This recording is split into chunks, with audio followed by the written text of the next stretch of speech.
अब तक हमने देखा केव का स्टैचू लोगों को मार रहा होता है। तभी जिन्वू को उस डंजो के सारे रूल्स याद आ जाते हैं और वो उन्हीं का यूज करके कुछ लोगों को बचाने में कामयाब हो जाता है। पर तभी सभी लोग उसे वही छोड़कर बाहर चले जाते हैं और हम देखते हैं जैसे ही जिन्वू मरने वाला होता है उसके सामने एक स्क्रीन आ जाती है और अब आगे। तब यहाँ 3 दिन बाद जिन्वू को हॉस्पिटल में होश आ जाता है और तब वो नोटिस करता है कि उसका हाथ और पैर दोनों दोबारा से उग चुके होते हैं और उसके सारे जख्म भी गायब हो चुके होते हैं। तब वो कहता है, क्या मैं सपना देख रहा था? और तभी हंटर एसोसिएशन से 2 लोग उससे मिलने आते हैं और वो अपने आप को वू और कैंग के नाम से इंट्रोड्यूस करते हैं। तब जिन्वू कहता है, आखिरकार आप मुझसे क्या चाहते हैं? तब वू कैंग को सबसे पहले डॉक्टर को बुलाने के लिए कहता है और वो जिन्वू को बताते हैं कि वो 3 दिनों से यही सोया पड़ा है। तब जिन्वू कहता है, क्या मैं सच में इतने दिनों से यहां पर हूं? तो फिर जूही और मिस्टर सॉन का क्या हाल है? क्या वो ठीक है? तब वो कहता है, वो दोनों ठीक है मिस्टर। सॉन्ग ने अपना एक हाथ खो दिया है जिस वजह से शायद वो अब रिटायरमेंट ले लेंगे और जूही को साइकोलॉजिकल शॉक लगा है और वो उसी चीज का ट्रीटमेंट करवा रही है। तो शायद ही वो अब हंटर की जॉब कर पाए।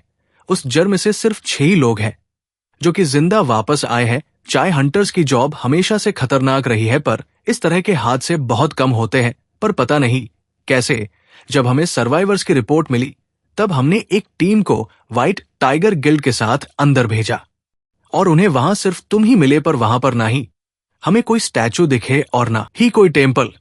मुझे पता है कि तुम्हें इस पर विश्वास नहीं होगा पर यही सच्चाई है। पर मैं तुम्हें ये बता दूं कि अगर हमें सर्वाइवर्स की स्टेटमेंट सही ना लगती या फिर हमें कोई बॉडी ना मिलती तो इन सभी का जिम्मेदार सिर्फ तुम्हें ही ठहराया जाता। पर अब ऐसा नहीं है। तो मैं तुमसे एक सवाल पूछना चाहता हूं। तो क्या तुम मुझे ये बता सकते हो कि क्या तुमने री अवेकनिंग को एक्सपीरियंस किया है या नहीं? जिसे सुनकर जिन्वू हैरान हो जाता है और हमें बताता है, एक हंटर की एबिलिटी अवेकनिंग के टाइम ही सेट हो जाती है और वो अपनी पूरी जिंदगी में उसे चेंज नहीं कर पाता। और फिर भी कुछ ऐसे रेयर हंटर्स होते हैं जो कि सेकंड टाइम अवेकनिंग को फील करते हैं और उसके बाद वो ए रैंक या फिर एस रैंक हंटर्स बन जाते हैं। और तब यहां कैंग जिन्वू के सामने मैजिक पावर डिटेक्टर रख देता है और जिन्वू बहुत एक्साइटमेंट में अपनी मैजिकल पावर चेक करने के लिए अपना हाथ आगे बढ़ाता है। अगर बाकी सर्वाइवर्स की बात मानी जाए तो वहां पर कुछ ऐसे मैजिक बीस्ट थे जिन्होंने छुट्टियों में लोगों को मार दिया। तो फिर तो कोई भी लो रैंक हंटर वहां से जिंदा वापस नहीं आ सकता। पर इसके बावजूद भी वो सारे मैजिक बीस्ट वहां से गायब हो चुके थे। तो इसका मतलब सिर्फ ए रैंक या फिर एस रैंक हंटर ही है जो ये काम कर सकता है। और यही वो कारण है जिस वजह से हमें लग रहा है कि इसने अब सेकंड अवेकनिंग को पा लिया है। और तभी जिन्वू की पावर का स्कोर 10 आता है जो कि सिर्फ एक ही रैंक का हो सकता है। तब यहां वापस जाते हुए कैंग कहता है, एक ही रैंक हंटर का भी स्कोर कम से तो होता ही है और इसका तो 10 है। तो इसका मतलब ये तो बस एक आम आदमी है। तब वो सोचता है, वो डंजो भी अब गायब हो चुका है और अब हम उसे इन्वेस्टिगेट भी नहीं कर सकते। पर आखिरकार कैसे ये लड़का वहां से जिंदा वापस आ गया? तब यहां जिन्वू सोचता है, इन्होंने तो ऐसे ही मुझे एक्साइटेड कर दिया था। पर मुझे एक चीज समझ नहीं आ रही, क्या इन लोगों को स्क्रीन से कोई प्रॉब्लम नहीं हुई या फिर वो लोग इसे देख ही नहीं पा रहे थे? और तब हम देखते हैं उस स्क्रीन पर अनरेड मैसेजेस की नोटिफिकेशन आ रही होती है और जिन्वू उसे टच भी नहीं कर पा रहा होता। और तो अभी उसे अचानक से फ्लैशबैक शो होता है जहां उसे मरने से पहले प्लेयर बनने के बारे में पूछा जा रहा होता है और वो यस पर क्लिक करके प्लेयर बन जाता है। और तभी वहां उसकी बहन आ जाती है और कहती है, तुम्हें अपना ध्यान रखना चाहिए। क्या तुम्हें अंदाजा भी है कि मुझे कितनी चिंता हो रही थी?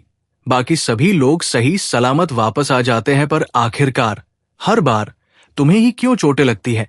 अगर तुमने फिर से अपनी लाइफ को डेंजर में डाला तो मैं स्कूल को छोड़कर काम पर लग जाऊंगी ताकि तुम्हें ये काम करना ही ना पड़े। प्लीज मुझे माफ कर दो, मैं समझ गया हूं। पर मुझे ये बताओ कि तुम्हें ये स्क्रीन दिखाई दे रही है पर हम देखते हैं जीना को कुछ दिखाई नहीं दे रहा होता। तब जिन्वू कहता है, क्या तुम मुझे ये बता सकती हो कि गेम्स में अनरीड मैसेजेस को कैसे देखा जाता है? तुमने तो बहुत सारी गेम्स खेली है ना, तुम्हें बस मैसेज बॉक्स को ओपन करना होगा।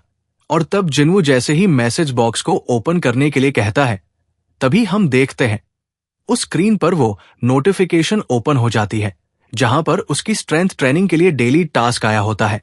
तब जिनवू कुछ सोचने लगता है और तब जिना जिनवू को ठीक पाकर अपनी फ्रेंड के साथ वापस चली जाती है। तब जिनवू और भी नोटिफिकेशंस को ओपन कर लेता है जहां पर बताया गया होता है कि ये सिस्टम प्लेयर की डेवलपमेंट के लिए बनाया गया है और अगर आप किसी भी चीज को करने में फेल होते हो तो आपको उस चीज की सजा मिलेगी और अगर आप इसे कंप्लीट करते हो तो आपको रिवार्ड्स भी दिए जाएंगे।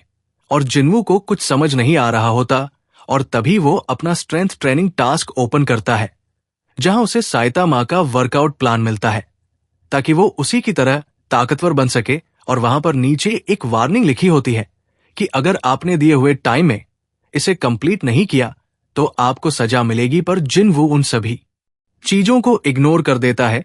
तब यहां वो प्रेसिडेंट गो को जिनवू के बारे में रिपोर्ट देता है और उन्हें यह भी बताता है कि उसके अंदर कोई चेंजेज नहीं आए हैं। तब प्रेसिडेंट गो कहते हैं शुक्र है हम लोग लकी थे कि डंजो टूटा नहीं, पर अभी भी बहुत सारी ऐसी मिस्ट्रीज है जिसके बारे में हमें पता नहीं है।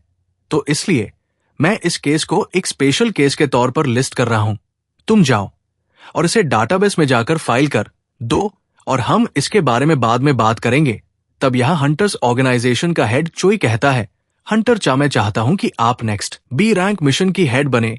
ये मिशन नए लोगों के लिए एक साइड प्रैक्टिस की तरह भी है, तो इसलिए मुझे विश्वास है कि आप इस चीज को संभाल लेंगी। पर मुझे नहीं लगता कि मैं एक इंस्ट्रक्टर बन सकती हूं। तुम्हें बस हमेशा की तरह लड़ना ही है और वो लोग तुम्हें देखकर सीख लेंगे। हमारा हंटर्स ऑर्गेनाइजेशन इस कंट्री की 5 मेजर ऑर्गेनाइजेशंस में से एक है, पर हम अभी तक पूरी दुनिया में स्ट्रांग नहीं बने हैं। एक हंटर का रैंक सेट हो जाता है पर उसकी कॉम्बैट एबिलिटीज प्रैक्टिस के साथ इंप्रूव की जा सकती है और हमें आने वाली सिचुएशन के लिए ये सब कुछ करना ही होगा। और तब हम देखते हैं सड़क के बीचों बीच एक नया डंजो ओपन हो जाता है। तब यहां हॉस्पिटल में जिनवू के डेली टास्क का टाइम खत्म हो जाता है जिस वजह से वहां पर एक अर्थक्वेक आ जाता है और जैसे ही वो होश में आता है वैसे ही वो अपने आप को एक डेजर्ट में पाता है जहां उसके पीछे एक मॉन्स्टर आ जाता है और उसके सामने एक नोटिफिकेशन आती है जिसमें उसे डेली टास्क टाइम पर पूरी ना करने की वजह से सजा के तौर पर 4 घंटों तक उन मंचर से जिंदा बचना होता है।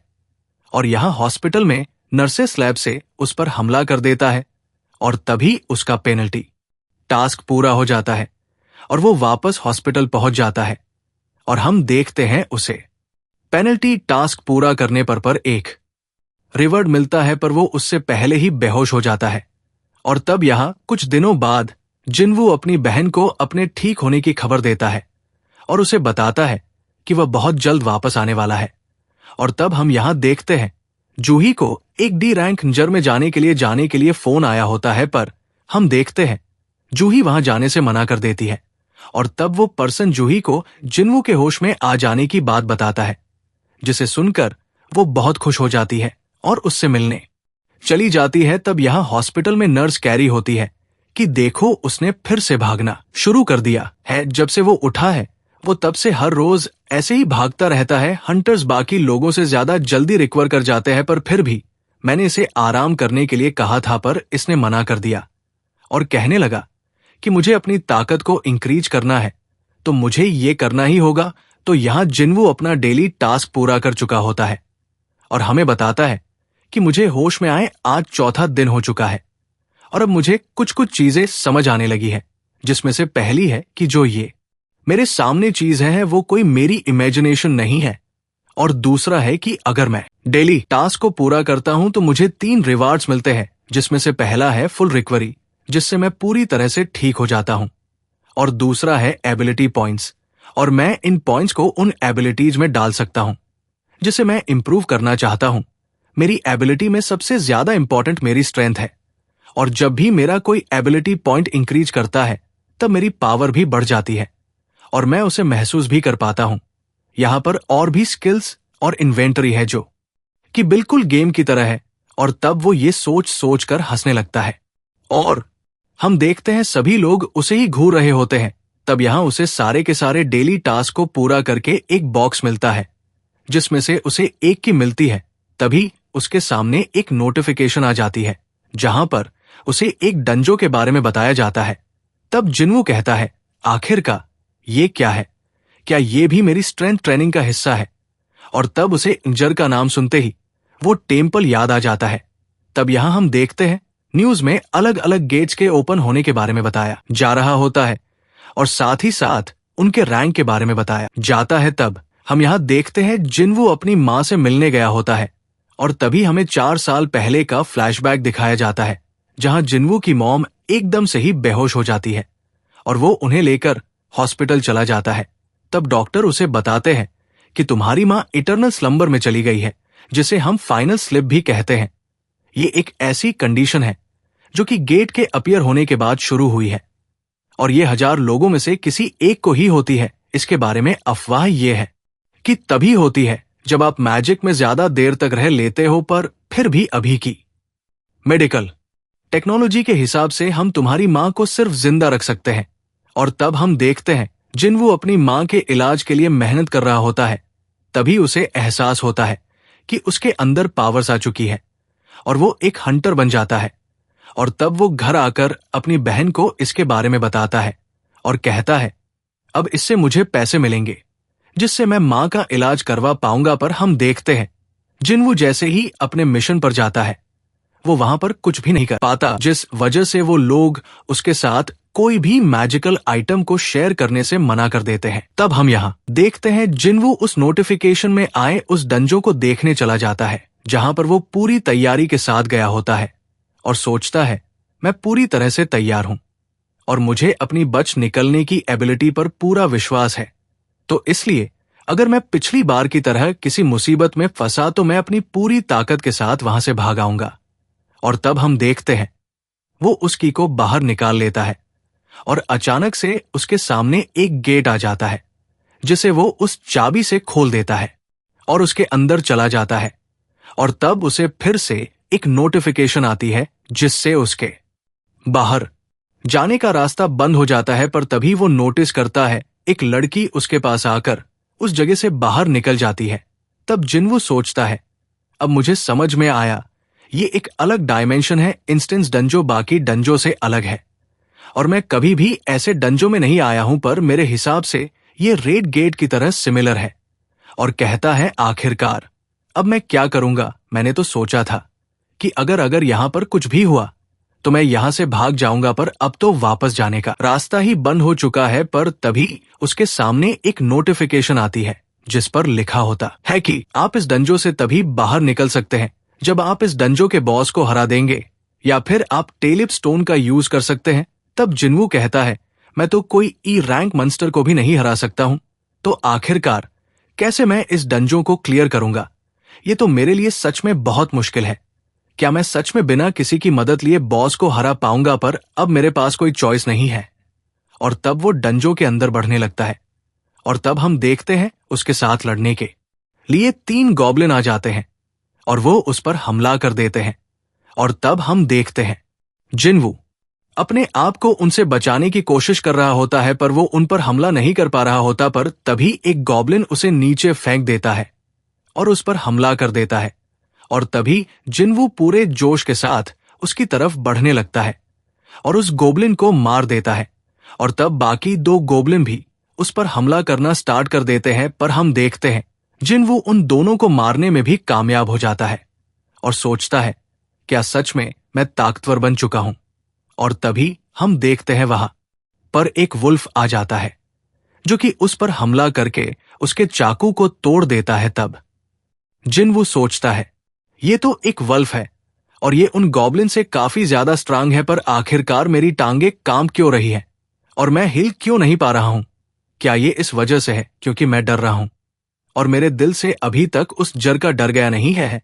और तभी वो वल्फ उस पर हमला कर देता है और उसके चेहरे पर एक खरोच आ जाती है। तब जिन्वू सोचता है, मेरे साथ तो कोई हीलर भी नहीं है, तो इसलिए अगर मैं जख्मी हुआ तो यहां पर सब कुछ खत्म हो जाएगा। और तब वो वल्फ उस पर हमला कर, क्या ये सच में एक गेम है और ये जितने भी डंजो है ये इस गेम का पार्ट है? पता नहीं क्यों ऐसा लग रहा है जैसे कि ये मैट्रिक्स की मूवी चल रही है और हमारे साइता भाई का वर्कआउट प्लान लीक हो चुका है। आपका इसके बारे में क्या ख्याल है मुझे कमेंट करके जरूर बताना। बाकी नेक्स्ट एपिसोड का लिंक आपके स्क्रीन पर आ रहा होगा। आज पर क्लिक करके अगले एपिसोड को देख सकते हो।